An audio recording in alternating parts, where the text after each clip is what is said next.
Hello, everybody. Welcome back. I hope you are not too exhausted after not a long day, but almost 4 hours online.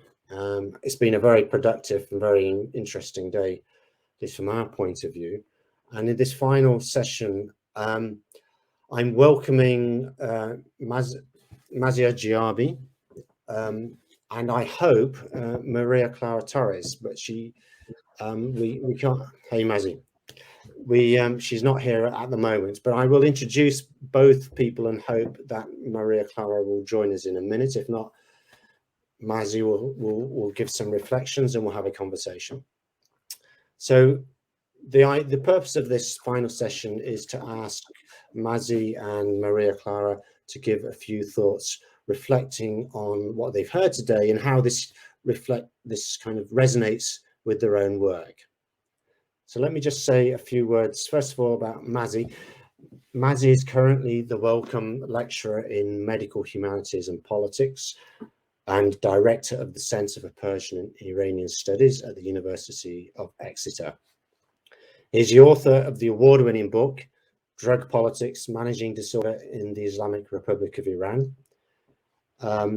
He's also published extensively on a range of issues related to the ethnographies and everyday dimensions of drugs. And his work has been a source of inspiration in our project. And we were lucky enough to have him on the project for a short period of time as a postdoc. And he's very much been engaged with our project over the last 3 years. María-Clara Torres, if she joins us, but even if she doesn't join us, she holds a PhD in history from Stony Brook University, New York. Her research on the historical trajectories of cocaine in Afghanistan has been awarded fellowships and awards from the Conference of Latin American History, the Inter-American Foundation, SSRC, and the Tinker Foundation, amongst others. And she's the author of the chapter, The Making of a Coca Frontier, the case of Ariari, and this was in a book co-edited by Paul Gutenberg and Davalos. And her work has been an inspiration also for our project. So she may join us, I'm hoping she will, but I'd like to kick off with Mazzy to get some reflections from you on what you've heard today and how it resonates with the work you've been doing on drugs. So over to you, Mazzy. Thank you, Jonathan, and I take the opportunity to thank all the team behind this really amazing conference and the platform itself and those who manage it. Really amazing work. I've been listening to the conference from the very beginning, and as I expected, it's absolutely interesting and covering so much ground. I mean, I myself wanted to be in more than one place at the same time, but that actually is not possible. And I attended mostly the Afghan panels, which, for obvious reasons concerning my own research on Iran and its connection to Afghanistan as well, has been really interesting. I guess, as you mentioned, I come from quite a sort of, it's quite a sort of a la mode today to say interdisciplinary, but like my trajectory academically was really like across different disciplines, from history, development, to ethnographies, and therefore engaging with anthropology. And my PhD was in politics at Oxford. So kind of the fact that actually we touch upon, and I say we because in a way, as I've been part of the project, I really kind of feel part of it, even though I've left the team now. It really covers issues that are so important to the disciplinary debates within these disciplines that I just mentioned, but also, of course, those who are interested, as myself, on the subject of drugs. In particular, perhaps I think what is new actually within drug studies, and in a way definitely in drug studies that come from a development approach and with an approach that is more concerned with the global south, is the attention that the project has paid to the dimension of the everyday. And I think with the borderland biographies and the voices from the borderlands, that is quite evident. You know, one of the things that I'll be kind of hopefully we will be able to advertise quite soon is the special issue for Third World Quarterly, which different people, including Jenny Pierce at the beginning in her introductory note mentioned, engages with the everyday lives of drugs. And I think, through this lens, we can both inform drug studies and therefore issues that are relevant to scholarship as such, but also try to kind of displace the sort of orthodox gaze that we have upon drug issues, especially for those who are more concerned with policy. Personally, it's a bit of a struggle to think that we can inform policymakers by making everyday people, ordinary people, be heard. But I think there is no other way if we want to actually transform drug policy, transform the way academics and sort of research, university-led research can impact this field. So sorry, I was looking at the private chat and it was sorry. So within that, I think, in a way, I have several comments to make. I'm happy to go on, or if you want to have a sort of a dialogue on this, please let me know and I can stop, as I don't see anyone else in the screen, sort of screen, so I'll keep talking. So the question of the everyday is crucial, and it's new, as I said, within the study of drugs and development, and within drug studies more generally. Well, of course, the first thing that really comes to mind when we mention the everyday, I think, is the question of agency. And agency is something that I think a bit of a thread within the presentations that I heard today. Of course, the agencies of peasants who cultivate illicit crops, and they actually cultivate illicit crops and in conditions that are disruptive, of course, at various levels, both in confrontation with local authorities, national authorities, international authorities. So we have micro and macro level at the same level, and through this prism we can actually study them. But also the agency within the communities that produce, as I said, the peasants in this free level, but also those of the traders that have to go through different spatial, administrative, regulatory regimes that are so fluid and change over time, and particularly in the context of of drugs and disorder research, which really touches upon areas of the world in which, as we have seen us throughout the project, have changed so dramatically over the past couple of years. And the pandemic was just one of the issues that have transformed these regulatory spaces. And of course, an issue which we haven't really touched upon as much, but I think has great potential, is that of consumers. People who consume drugs for various reasons, including for enhancing their productivity on the workplace, and this includes even working class people and people at the very bottom of the socioeconomic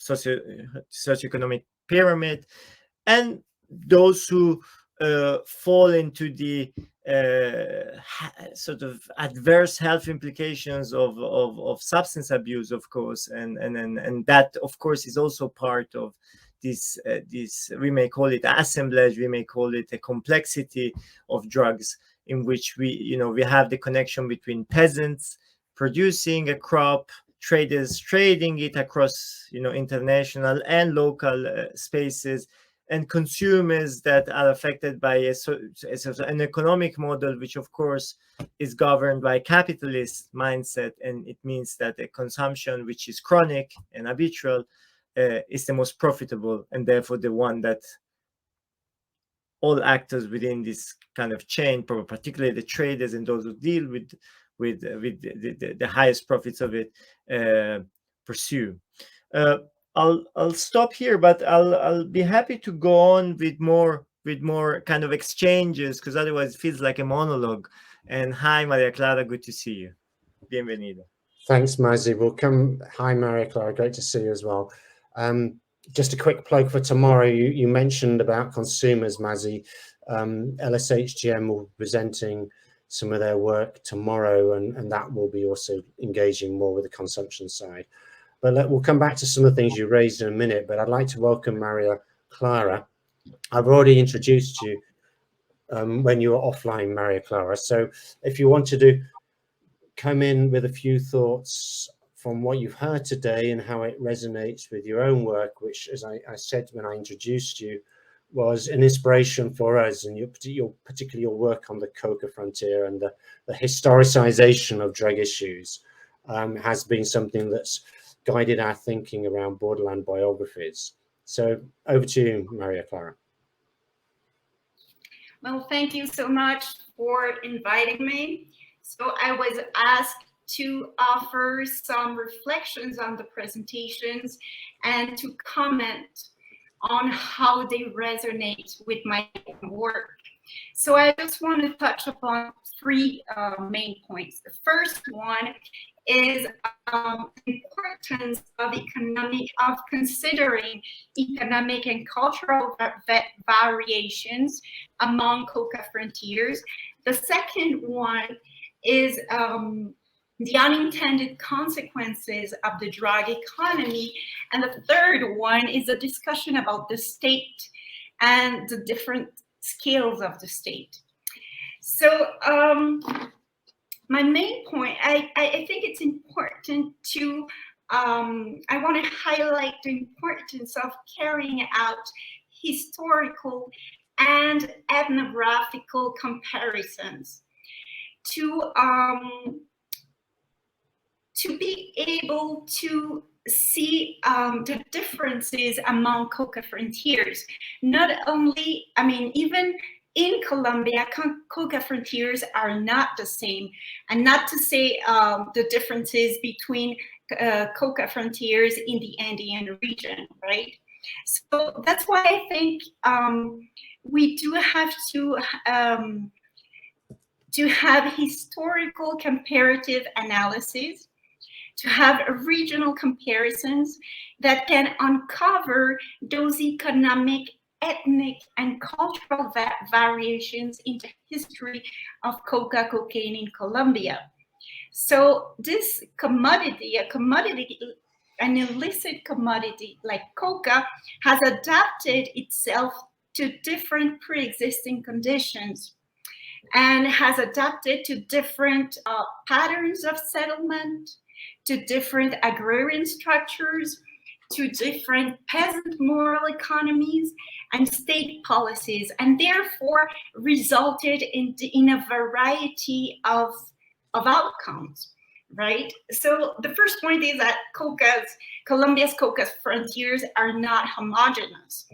And this is important. So it's important to consider the regional histories behind coca, right? The point of departures and the different outcomes. And this is not only important for intellectual curiosity, but it's important for public policy purposes, right?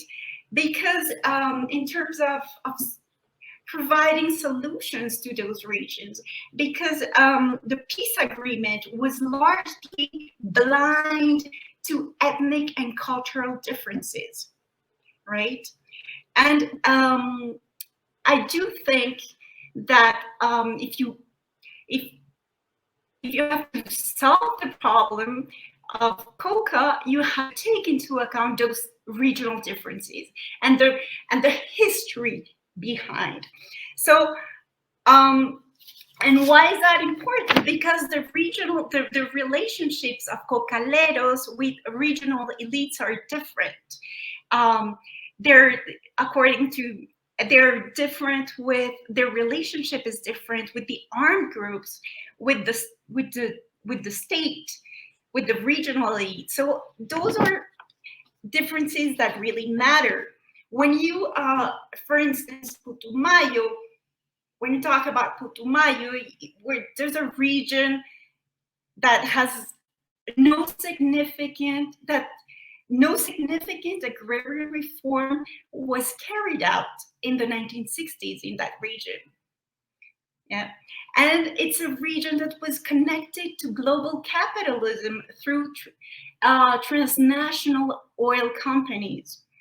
And another difference is that the FARC insurgency was never an intrinsic part of the regional identity, in contrast with Caquetá or Ariari or Guaviare, right? And you have, I don't know, someone asked a question about indigenous populations in Putumayo. So for instance, in Putumayo, you have an indigenous group, the Cofan tribe, that has deep historical roots in the use of the psychoactive yahe, but was largely unfamiliar to coca. So in Putumayo, you have a multiracial culture. You have Afro-descendant indigenous people unfamiliar to coca, to ritual coca, and mestizos producing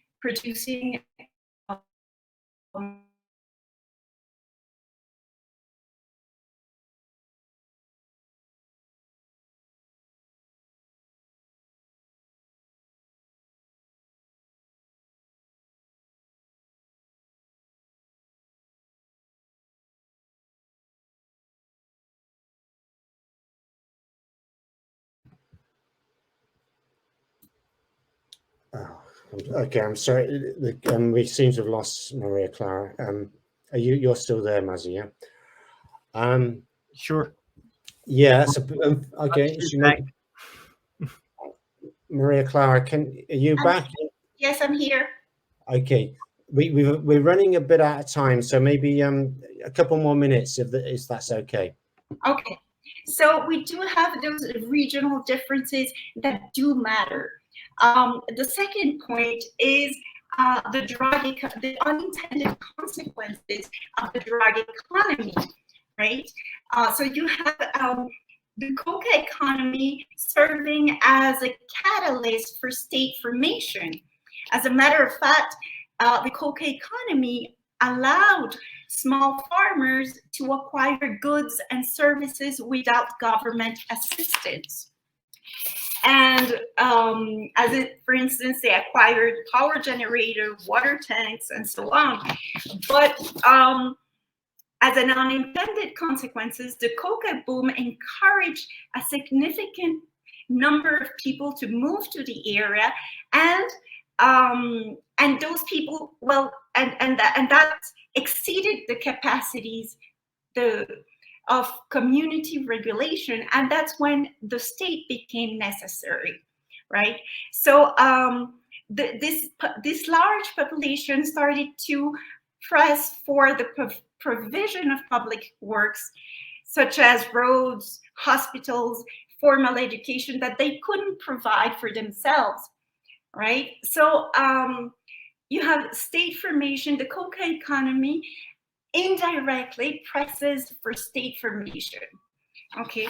And the third point that I want to highlight is when you're talking about, I'm referring to the attitudes towards the state that I think I heard Ana María Arjona and her team referring to.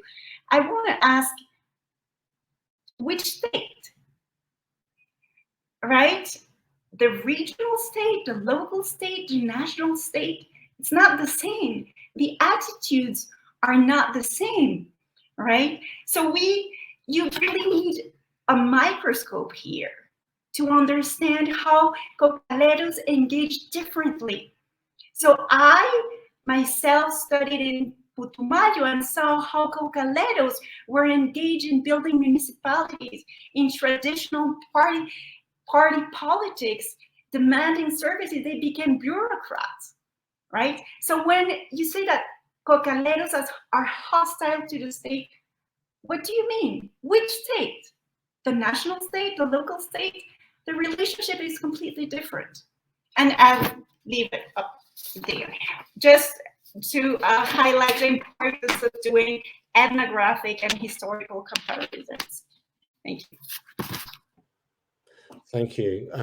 Fascinating from both of you. I mean, interesting how, in a way, you're bringing complementary but quite different views here. Whereas Mazi is talking about questions of agency and the everyday perspectives, and in some ways, Maria is talking about questions almost of path dependency and the need to historicize these things. And it seems both are so fundamental to what Jenny was talking about in terms of resetting the conversation about drugs.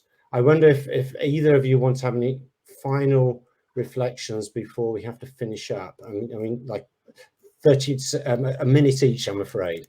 Mazi, any quick thoughts?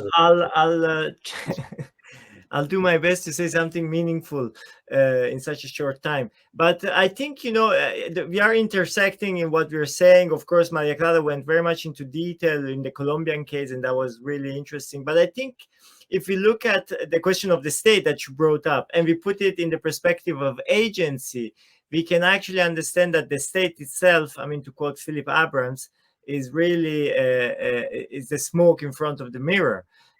Because then when we look in the question of the borderlands, the state adopts a sort of an actual face, and the agency of people in that region, in that space, become very much more tangible and possible in positive or negative terms. I mean, really here affecting, but you know, the purposes and the sort of the reasons why people do things, we should sort of, you know, we tend to judge.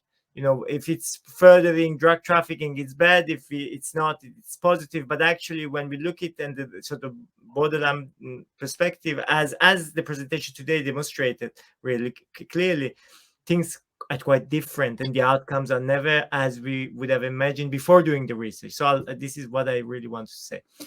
Thank you. Thanks, Mazi. María-Clara, any quick finishing thoughts or responses? Well, yeah.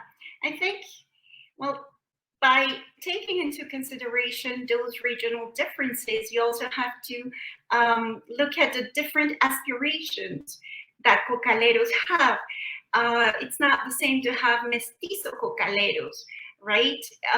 In Ariari or Caquetá, who want to be included into the state, who are pressing to have access, they want to have access to rural infrastructure, they want to be included by the state. But then you have in the north of Cauca, in the collective lands, on the collective lands of north of Cauca, you have indigenous people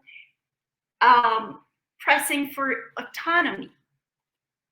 And those are two different aspirations, right? Vis-a-vis the state. So that's why ethnicity and culture matters here.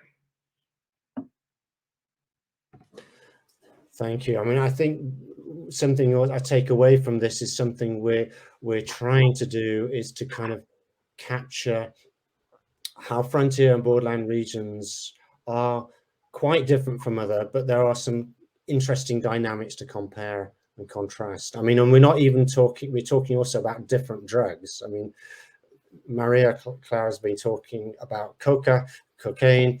Mazi's work has been very much around heroin and opium, and also methamphetamines is another drug that is part of the mix that we're looking at across these frontiers and borderlands.